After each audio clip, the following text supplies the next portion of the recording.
participated in. He's done student council, foreign language club, National Honor Society, various sports. Track is probably one of his best.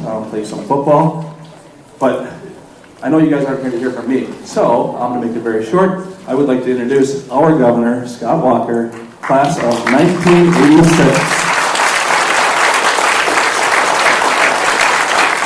Good morning. Let me hear that again. Good morning. Good morning. There, now I know you're awake out there. Well, I'm going to show you a prop right away so I can set it down, but as your principal mentioned, I said I'm just enough of a geek interview who plays sports. Now, I've got a jersey from when we played football. In fact, I was thinking about that this morning. Probably track was my best sport, but we played football and a little basketball and other things along the way, but I still had that. We had our reunion, our 30th reunion, which means I'm pretty old, right? Was here in Delavan last August, and my wife said, "You cannot wear that jersey." I didn't even bring it, but I talked to a bunch of the other guys that were friends of mine that were on the football team, and a bunch of us still had our jerseys, as odd as that sounds. I love to kid my wife saying I can actually get into it, but she reminded me that's not a big deal because when I played football, I had pads in there as well. So, but I did all sorts of things, and I'll talk about that in a minute. But I was kind of thinking about this morning of all things. I run every morning. I still run. I ran track here at Delavan-Darien High School, and I run every morning. And as I was on my last mile, I'm particularly getting ready. In a couple of weeks, we have every year there's this thing called the Law Enforcement Torch Run for the Special Olympics, and so sheriff deputies and police officers and others, agents and so forth, all across the state every year get together and they run, and they eventually end up in Stevens Point, where the Special Olympics are, and it's a way to raise money and awareness for that. But as it probably is, even when you're in school, you want to make sure you're ready for it. So I was getting ready, and I run every day, but I figured, okay, I got to make sure I'm ready for this particular run. And as I was going on the last mile, it's weird to remember this, but usually when I'm keeping track of a mile, I honestly, to keep track of where I'm at, I think about the track still. Here, it's the same track. We had the surface, I think, thankfully, is different than the one I had years ago. It's been updated since then, but I think about coming around those corners and certain spots where I was at, and some of those same memories, not only here at DDHS, but we went, my brother and I, who's about 3 years younger, went to Phoenix, and then we went to Park, which nobody here remembers, maybe a couple of the adults do, but that was the elementary school right on the square where right now I think it's senior apartments, was Old Park School. It is an interesting story. Me and one other guy there show you how you never know what your future is going to be and how you can change it. When I was in 3rd grade, I actually had a speech therapy teacher. I had a problem saying certain words and certain letters, and so that speech teacher worked with me. And I get to remember now when I see him, because I see Bob Arns every once in a while. When we were kids, he was Bobby Arns to me, so I got to stop myself from saying Bobby. But Bob Arns and I were both in that class together, and it obviously worked because I can talk all right along the way. But it's funny how things that you think might stop you.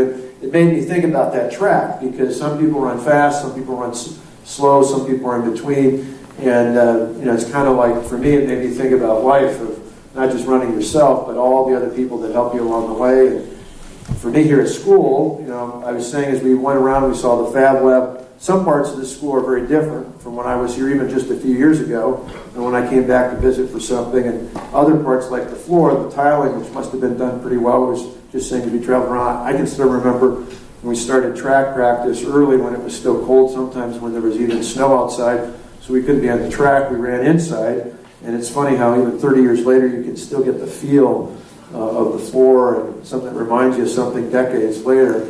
But more important than those memories, I think of the classes here, and not just extracurriculars. I remember being actually on the stage. I played the drums, so I can remember hanging out in the music room over here. So I would play in the band and sometimes help out with the orchestra.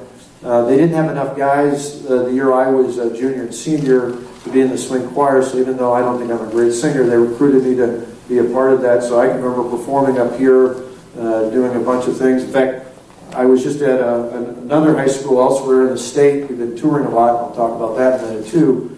But where the swing choir there was doing a whole bunch of songs from the movie Footloose.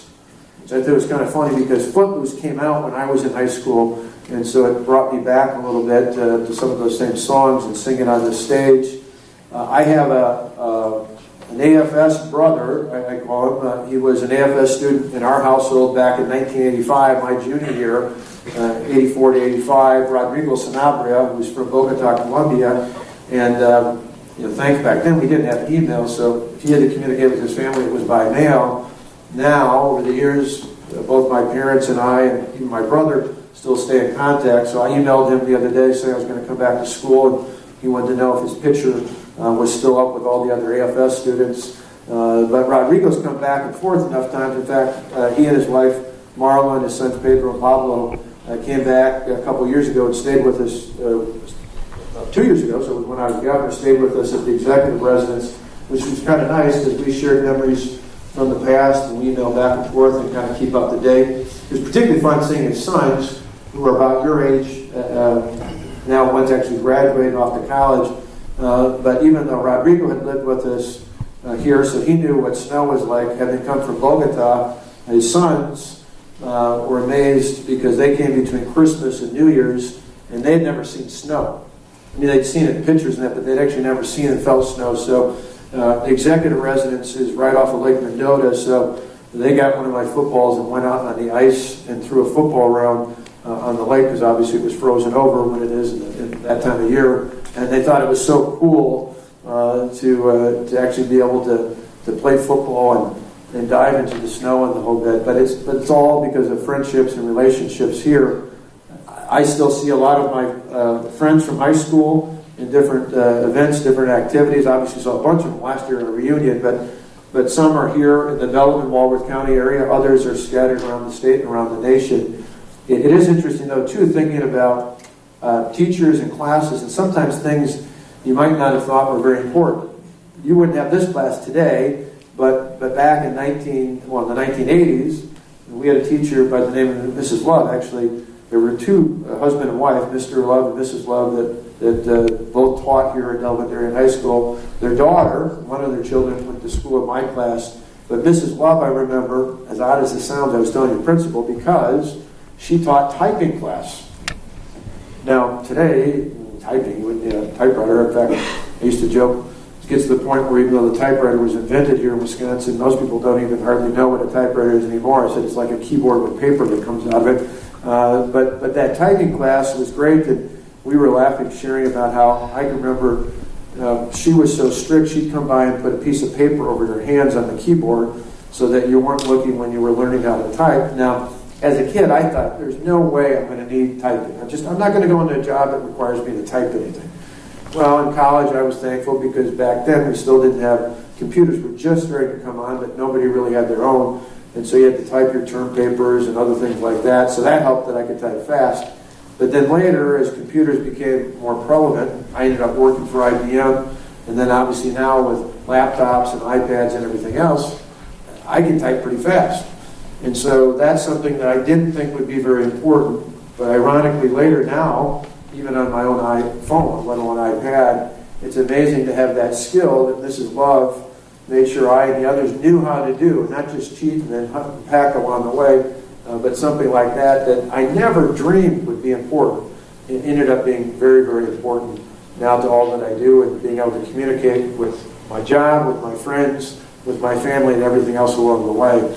And so it just was kind of interesting thinking about that. Now, we had great times here. I mentioned AFS. Rodrigo, I don't know if you guys still do this. Do you still have an AFS carnival here at school? We used to have big carnivals where over the years we'd have activities, invite families in, and we volunteer, and it was a fun time, both in the cafeteria, and you make a little money. It's like going to a carnival. I always remember up here, there used to be one of the big attractions was every year we try and do a different band.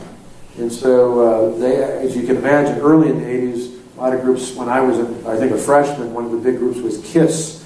You probably still know about the group KISS, but they liked it because it gave them an excuse to dress up with all that, the makeup and the gear and the whole bit. They did that. I think they did Journey. I think they even did the Jackson 5 once. So there were all different groups, and then people would pay a little bit to come in, and it was basically lip syncing along the way. Maybe they were ahead of LL Cool J and the lip sync challenge that's on these days.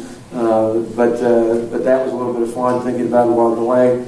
and then all the other things that were a part of being here. Now, obviously, a lot's changed, and the world's a lot different, and you guys all have different ways of communicating and doing things. But in many ways, some of the classes you're taking that maybe you think, oh, I don't know if it'll be that important. Maybe a little bit like that typing class was for me more than 30 years ago. And whether it was that or reading or English, in my case, I always thought I'd go into business, but I loved social studies. I loved learning about history. A little did I know later in life what a big deal that was. Part of what changed my interest into what I'm doing today was the summer going into my senior year. From here, there were, back at the time, I think there were 5 of us, which is amazing for a school this size. 5 young men and 5 young women that got selected to go to Boys State and Girls State. The program was up in Ripon as it is today. Girls State as well, that time was up at UW-Madison. It's now at UW-Oshkosh. But we went, and in fact, I originally wasn't going to be able to go, and then ended up having an opening and went, and I'm glad I did, because it changed my perspective as to, again, I liked history, I liked social studies, but I always thought I'd go into business.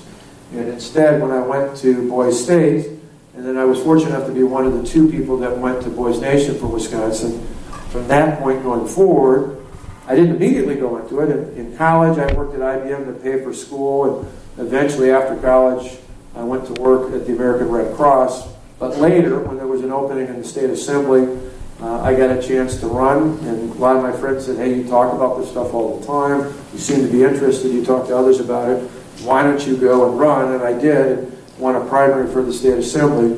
One of the neat things is my office in the Capitol eventually was just right down the way from someone by the name of Chuck Coleman.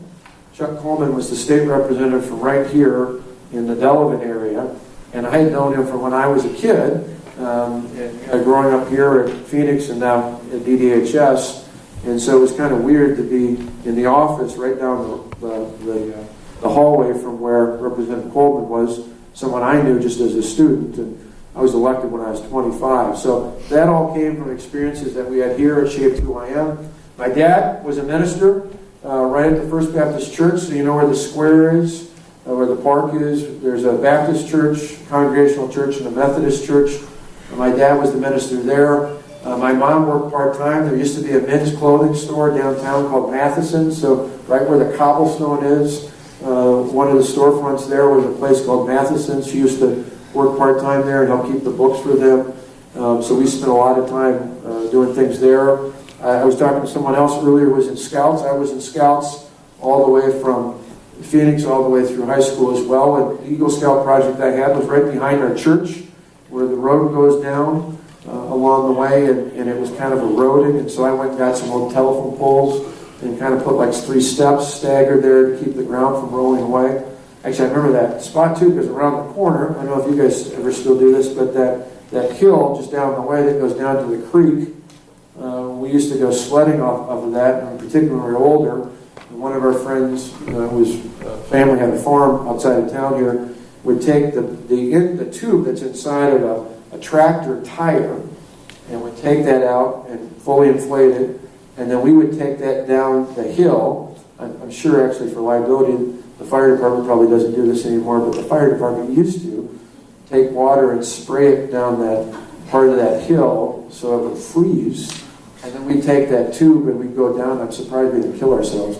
But a whole bunch of us would get on the tube when we were older. It was more fun in junior high and high school that way. And we'd go down and have a little bit of fun on that along the way. So I think about all these great memories, all the great connections to Delavan. It certainly is a big part of who I am. The last part I thought I'd tell you about ties and goes beyond just Delavan. And then I think, I keep giving me 2 classes. I don't want to keep you too far beyond. Maybe take time for a couple questions before your team here gives me the hook.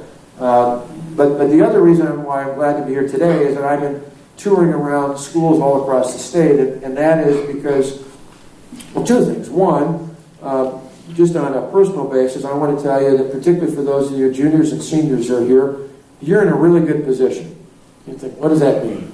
Well, you're in a really good position in terms of whatever your career choice is. Now's an excellent time for you. My sons are 21 and 22 years old. About 8, 9 years ago, when they were in 7th and 8th grade, my wife, Tonette, and their mother and I, were very, very concerned about whether or not Matt and Alex would, once they got out of high school and whatever they did after that, whether or not they'd find a career. Like, we didn't even know if they'd find a job, because that seems like an eternity ago, but back in 2008, 2009, right around that time, this state for sure, this nation, and even most parts of the world were in a recession. And so we really wondered, we were fearful as parents, whether or not our kids and others like them would have a chance to actually find a meaningful employment in the future. The reason why I tell you you're in a good position is today, all these years later, we're not done yet, there's plenty more to be done, but I think about even back in a couple years after that, 2010, the unemployment rate in the state was 9.2%. We had lost in the 4 years before that about 133,000 jobs. The state was ranked as one of the bottom 10 states for business in the country. There are all sorts of challenges out there. And now I fast forward to today, and our unemployment rate that was way up there at 9.2% is now down to 3.2%. That gets almost the lowest it's ever been. It's 0.2% away from the all-time low mark. And the good news is it's because in April we hit the all-time high, the most number of people employed in our state's history. So we moved up on that. We moved up on our rankings. We're one of the top 10 states in the nation in terms of business. We're one of the top 10 states in terms of employment, the percentage of people in the workforce. We're not done yet, because we want to make sure that everyone in every community in every part of the state has access not just to a job, but to the kind of career that they want. But the good news for you is no matter what your dreams are, you got a chance to go out and reach that. That whether you want a career that requires maybe an apprenticeship, and I saw some of the cool things that are being worked out in the Fab Lab, and some of the careers that are in that area might require an apprenticeship, be it a youth or adult apprenticeship. Others might require a technical college degree, be it an associate degree or certification. Others require a 4-year undergraduate degree, maybe from the University of Wisconsin or one of the other great private colleges and universities. Others go beyond that, and it's in all different areas.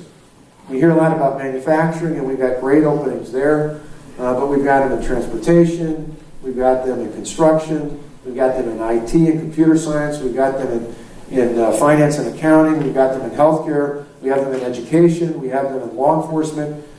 Really just about anything you want right now, there's tremendous, tremendous opportunities. And so I think the thing I would encourage you to think about now is you're particularly, not only for seniors, but for juniors who are just a year away, is you can do anything you want. And don't pigeonhole your dream into one area now. If you have a dream, you want to be a doctor, that's going to require a lot of education, go pursue it. If you want to own your own company and say, I want to do something, well, oftentimes I tell people, you can do that, but you got to figure out what your skill set is to own your own company, because most people don't just go to business school and walk out and start a company. You got to have a skill. So maybe you're going to be a welder. You want to work for someone and then figure out a way to go start your own company to hire other people to weld. Or maybe you're really good at computer science and IT, and you want to develop apps, and so figure out a way to do that, work for someone else, and then go and start that. My son, my oldest son, who graduated from college a year ago, he did some work in digital for a political campaign, but now he works for Associated Bank in Milwaukee because his mentor told him, if you want to start your own company someday, you need to have some diverse experiences. You can't just be pigeonholed in one area. You got to know so that if you have clients not only in the political world, but if you want to have a good basic clients, you're going to have some corporate clients along the way. And so he's working there for a while, getting a taste of that, and then someday his dream is to start his own company that does stuff in digital. You can do whatever you want, but just keep your mind open to all the possibilities. And the fact is sometimes even the path you start on might take an unexpected turn along the way. I thought I'd go into business. I went to Boise State, got interested in public service. I didn't go right into it.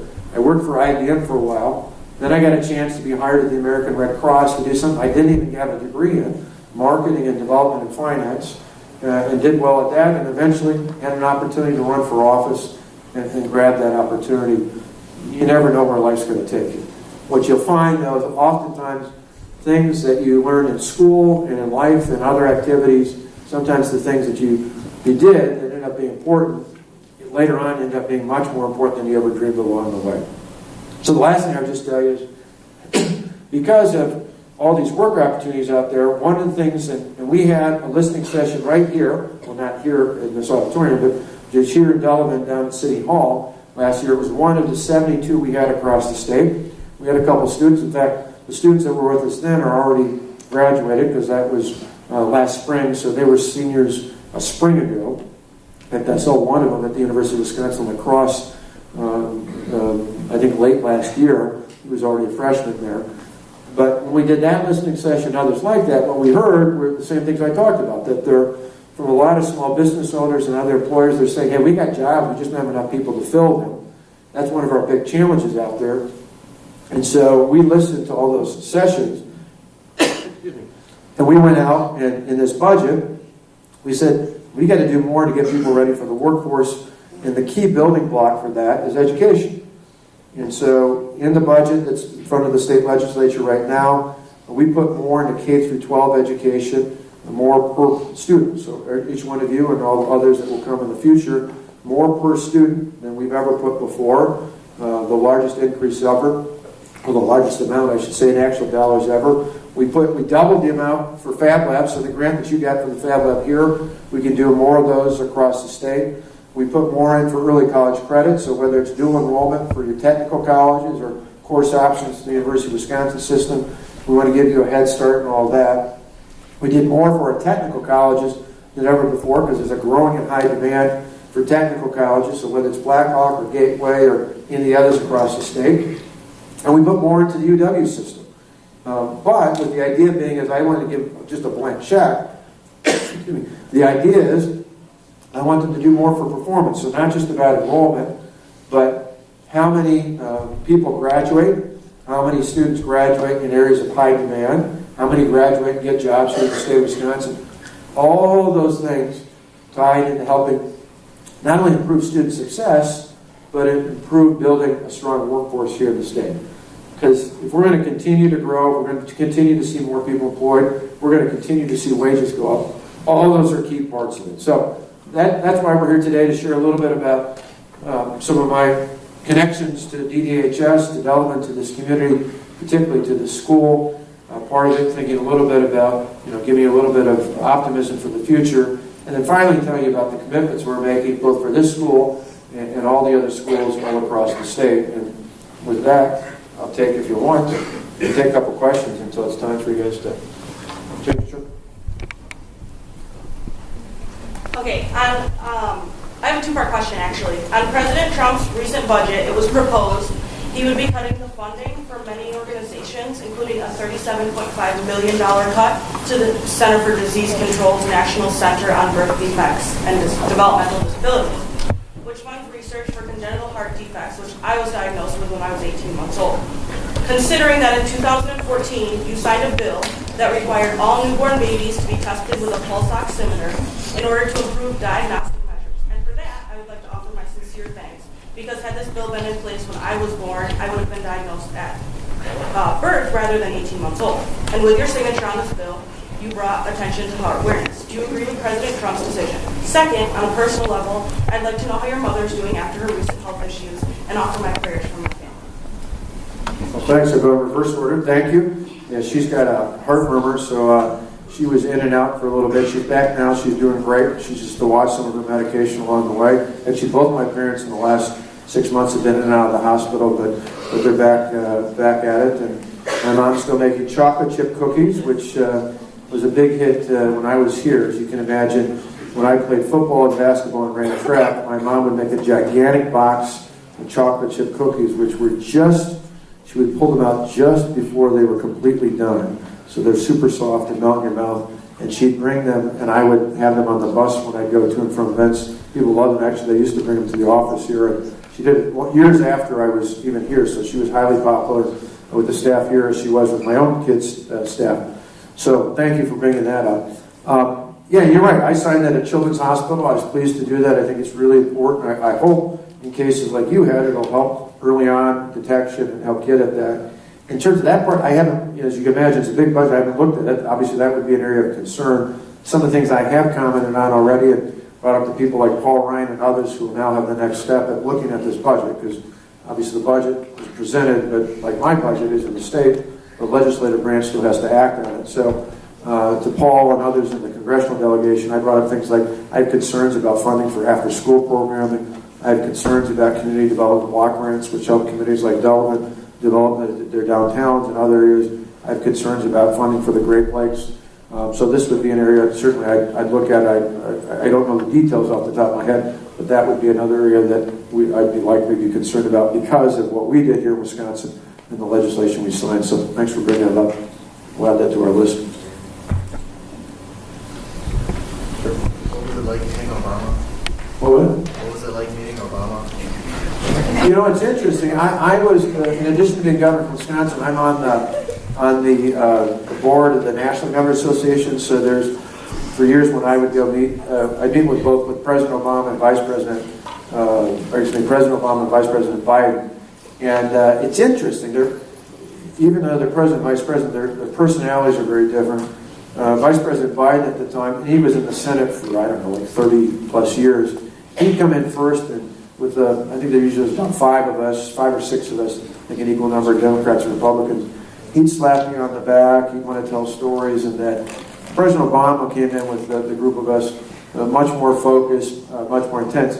But usually what he and I would talk about, as bizarre as it sounds, even when he was here in state, is he's of course from Chicago, so he'd talk about the Bears, I'd talk about the Packers, and we would usually, when he came in, I'm trying to think, it was February, or no, it was late January of 2011, the first time I saw him as governor. He came in for something outside of Green Bay, so he flew into Green Bay. So, as I've done now with President Trump, similar as well, I, in that case, gave him a jersey. You want to give a gift to the president, say welcome. And so that particular trip, I gave him, I had the Packers make me a jersey that said Obama and number 1 on it, and I gave it to him, and I held it up as he's coming down the tarmac from Air Force One. And he looks, because when I was still governor-elect in December, he had invited all the governors to meet him over at the Blair House, which is across the street from the White House. And we were joking then about the Bears and the Packers. This was right after the Packers had beaten the Bears in the NFC Championship in Chicago, of all things, at Soldier Field. And so I held the gift up, and he came down the steps. Honest to God truth, he looked at me and said, "Walker, I should have known you were going to do that." And so set aside politics, sometimes just fun stuff like that, transcends whatever your political beliefs are, and just some fun. So then a couple years later, he came into Milwaukee, and I gave him a Brewers jersey when he came in for that. And then back, a month and a half ago when President Trump came into Kenosha, I gave him a Bucks jersey because the Bucks won the playoffs against the Raptors at the time. So it's kind of fun to do stuff like that. Sure. What's it like being on the national stage, like presidential debates? It's a little intense. In fact, somebody asked me after that was all done, what would I have done differently? I said I would have won.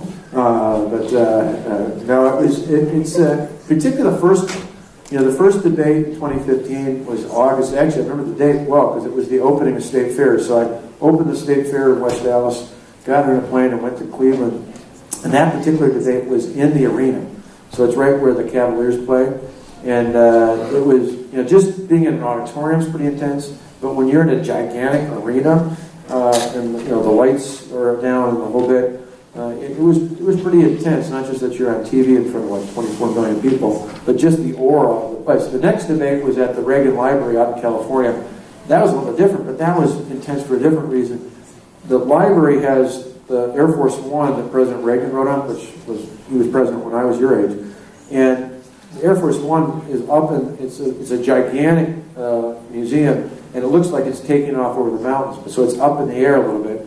Well, they built the stage for that debate 3 stories high so that it looked like we were standing with Air Force One right behind us. But the downside was nobody thought about the fact that the air conditioning system in that museum is built for people being on the ground, and that the hot air rises. So we did a 3-hour debate, and we were like sweating. So in between commercial breaks, we're all like padding stuff on our faces and that. I actually think CNN intentionally did that because they wanted us agitated because it made for a more interesting debate. But it's just weird stuff like that along the way. But it was interesting. I mean, chalk it up to an experience that only a handful of people in the world get to do. And I thought it was pretty interesting. But I still prefer being governor and gives me a chance to not only come back here, but visit schools and places all across the state. So usually when somebody's hovering, that means it's time for me to go. But thanks everybody, appreciate it. Good luck to the seniors.